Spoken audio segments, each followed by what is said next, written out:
ng Kapuso Films at TV series sa 27th Gawad Pasado Awards. Kabilang sa mga binigyan ng recognition ang Green Bones at Pulang Araw. May unang chika si Athena Imperial.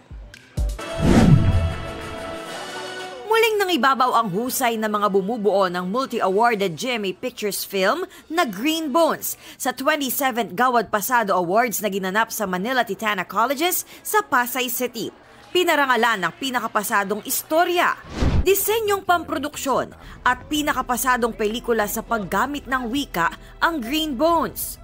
Hindi po alam ng lahat na ang inspirasyon ng Green Bones ay isang guru rin. Sa Green Bones, hindi lang po wikang Filipino yung ginamit namin kundi ang sign language.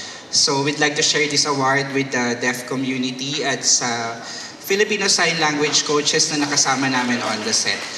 Si Dennis Trillo ang pinakapasadong aktor. Pinakapasadong katuwang na aktor naman si Ruru Madrid. At pinakapasadong batang aktres sa pelikula si Shanna Stevens. Si Direk Zig Dulay ang pinakapasadong direktor. At pinakapasadong mga pelikula ng taon ang Green Bones at Balota.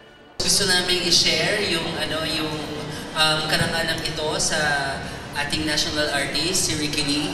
Siya ang nagsisilbing teacher namin every time. Sabi niya, bago ka maging mahusay na filmmaker, dapat maging mabuting tao ka muna. Inaalay din po namin to sa aming mga boss sa GMA. Salamat po. We would like to dedicate this award to all the PDLs who hope for their future and to everyone who is still fighting for human rights and social justice. Nanalo rin ang pelikulang Balota bilang pinakapasadong dulang pampelikula. At si Marian Rivera, na gumanap bilang gurong si Emmy na election inspector, ay nanalo ng dangal ng pasado para sa natatanging pagganap. Ang collab film ng GMA Pictures at Star Cinema na Hello Love Again ang nanalo ng pinakapasadong musika. Pulang Araw ang pinakapasadong teleserye at si Barbie Forteza ang pinakapasadong aktres sa telebisyon para sa pagganap niya bilang Adelina de la Cruz. Ito ang unang balita. Athena Imperial para sa GMA Integrated News.